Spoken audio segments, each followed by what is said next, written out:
Very soon I'll be turning 40 years old.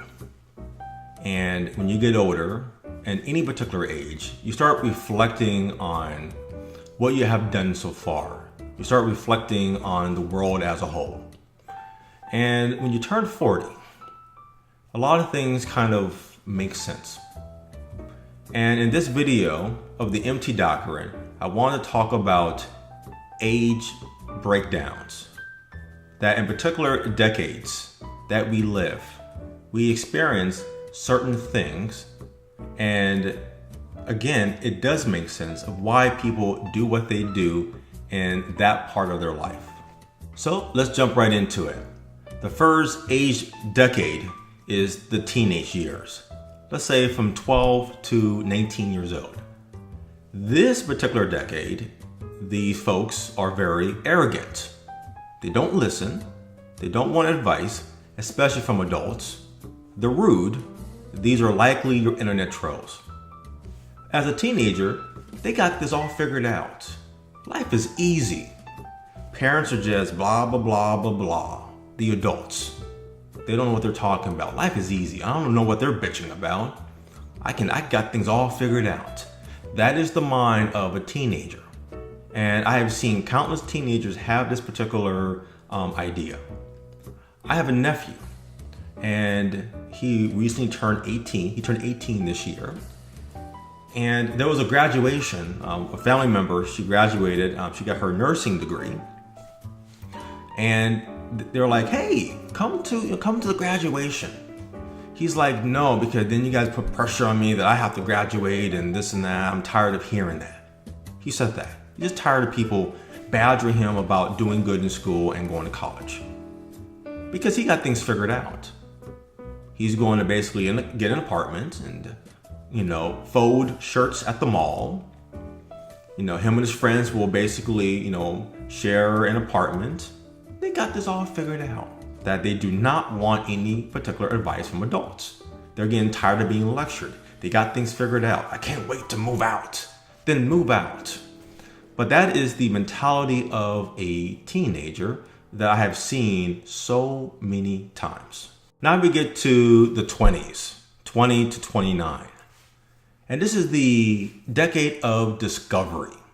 This is when you are discovering more about yourself, the things that you want to do, who you want to become as a person, for your career. And that makes sense because during this particular decade, you're going to college. And you're taking different classes. You're trying to determine what will be your profession that you want to do as your career. And of course, you're trying to figure out who you are. What kind of person do you want to become? And of course, you do a lot of different experiments and, trying to figure things out, different relationships, different groups of friends, girls gone wild, whatever. You do a lot of wild things. Depends on the person and their environment. But this is the particular decade of you doing your discovery to figure out who you would be when you become a real adult. Now you get into your 30s, 30 to 39. And this particular period, you have finally discovered something. That you are a real adult. You know the true meaning about being an adult. So you reflect on yourself being a teenager and you're thinking, wow, I actually thought I knew everything. I was such an idiot then. It takes experience to figure out that the world is not what you thought it could be. And you start to reflect on why your parents and your loved ones try to teach you the things of value, morals. That's the type of stuff, the important stuff. You finally get it. And now you are an adult. But you also start executing your discovery plan. So if you, during college or during your 20s, you figured out that you want to be a doctor or an engineer or a construction type person, that you are executing in your 30s. You're beginning to build up your career or your family. Well, guess what? You're also starting to build your family in this particular decade. So this is the particular decade where all of that happens. Then we get to the 40s. This is where, for the very first time, you realize that you're getting older. And you start looking at the world around you and what the world is doing. and you're realizing that you're not doing those things. Why is that? Well, for the very first time, you realize that in your 40s, you are part of an older generation, and that all the younger people, 12 to 25 to probably 12 to 35 years old, that they're doing things because they're part of the younger generation. What am I talking about? So right now in this generation, there's a lot of people that love to do selfies, take pictures of themselves with their cell phone. People who like to do Instagram, they do a lot of tweeting, they do a lot of social media, social networking type stuff. They do, my goodness, I guess they take pictures of themselves nude, but that's, basically selfies is what I'm actually referring to though. People my age don't do things like that. My friends and I, we don't do selfies. We don't do Instagram. We don't basically be dedicated to Facebook and doing tweeting every single second or texting miscellaneous conversations. That's not what people 40 years old and older are doing. I don't do selfies. I never did a selfie at all.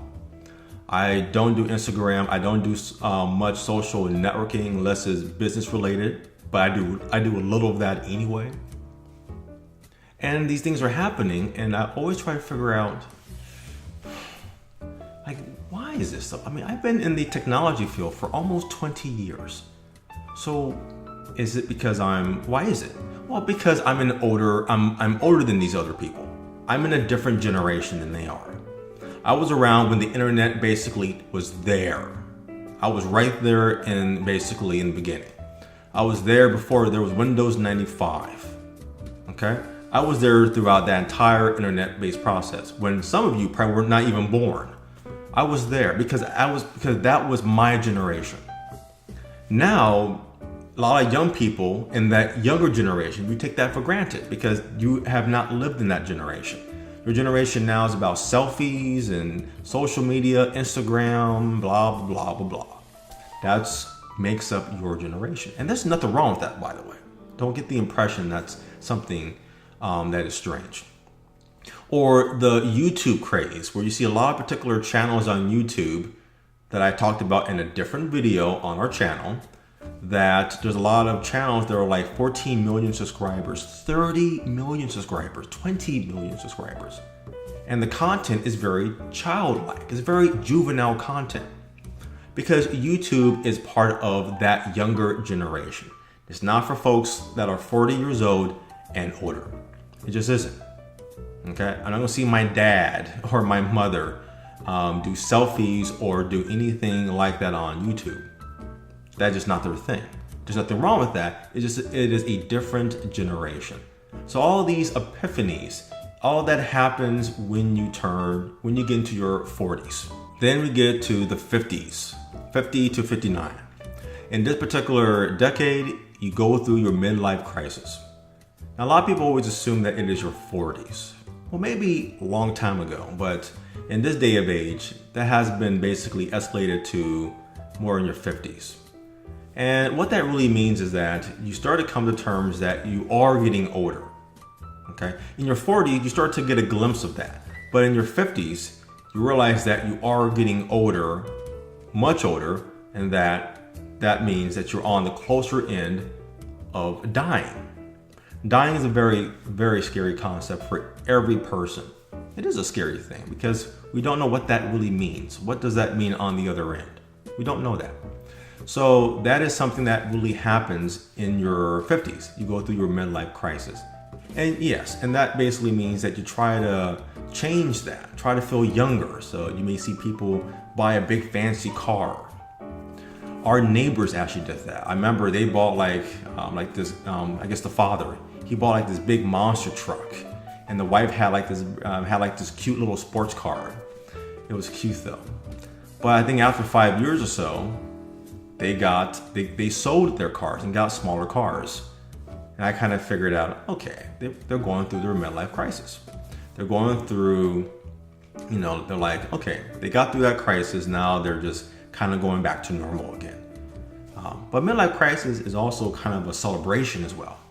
Because this is the particular decade when your kids are basically growing up and they're out of the house. They're going to college, they're starting their own lives. And as a parent, that is the ultimate achievement. That is the best achievement you could ever accomplish. That you as a parent did everything that you could to raise your child with the skills, the values, common sense, courtesy, everything. And now they're out in the world to become contributing adults. That calls for a huge celebration. And that's really what the 50s actually really represents for a person. Now, I'm still 10 years away from that, 10, 15 years and that sort of thing. I'm not looking forward to that because, I have another 10 years of building my relationship with my kids and whatever else comes up. But that's what happens in the 50s. Moving ahead, we get to the 60s. And in the 60s, three things primarily happen. Number one, you come to terms that you are getting older. Okay, you're not scared about that anymore. You got it. Okay, you're moving ahead. Okay. Number two, you're more focused on your health. So you may go to the doctor, you're focused on eating healthy, exercising more, being healthy, because that's going to really determine basically how much longer you can live. My dad, for example, and his girlfriend, they're obviously in their 60s, and they do that a lot. They focus on their health. They go for 12-mile hikes. My goodness, most of us can't even do that, even when we're young. But they focus really on their health, and that is important. Being proactive on doing the right thing for their health. But also during this time, they are very dedicated to family, being close to family, building a relationship to their adult, children, and when they start having kids, being involved as grandparents.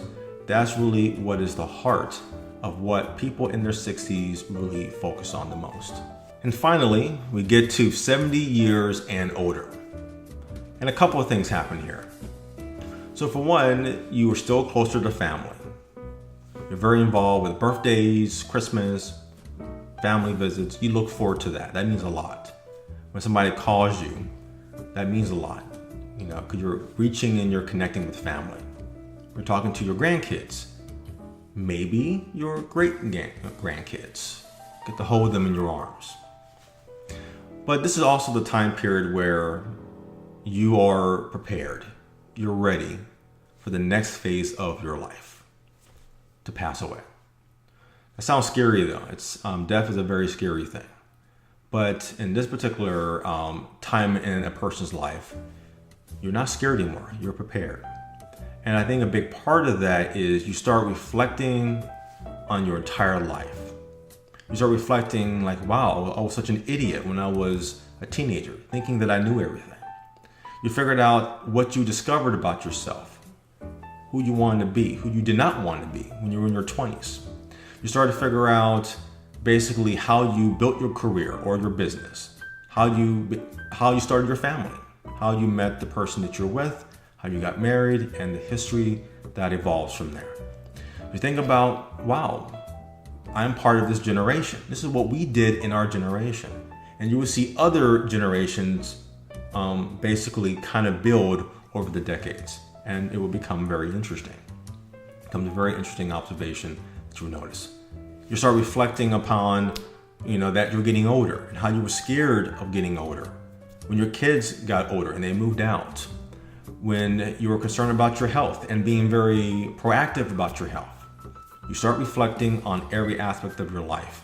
And you realize, I'm guessing, I'm not 70 yet, but you start reflecting and you realize that you have accomplished a lot. Okay, that is it. That is the age breakdown from being a teenager in your 20s, your 30s, your 40s, your 50s, 60s, and 70s and higher. I use this as a good measure because that kind of helps me understand that when I see things in the world and analyze things in the world, I kind of also look at their age. And I kind of go, oh, okay, that's why people would do those things. It makes sense. So that's why when teenagers get really aggressive and they act really rude, by the way, when we talk about internet trolls, that come from people basically that are teenagers, kids, and maybe a little bit into your 20s. That's the source of internet trolls. Anyhow, so that is something very interesting, that when I look at a person and I can reflect on what their age is, I see exactly why they're doing those things. I see a lot of 20-year-olds doing a lot of crazy things, even celebrities. They're doing discovery. That's the discovery decade. And again, I analyze things because it helps me to interpret the world around me. And when you do that, it makes it very easy to go, okay, that's what's happening there. As I was, and I can continue focusing on what is important to me. And I do these videos to do it as an outlet for me, to put it on video so it makes sense for me, but also for others to also follow. Because a lot of people get bothered by a lot of things in the world. What people say, what they do, what they write.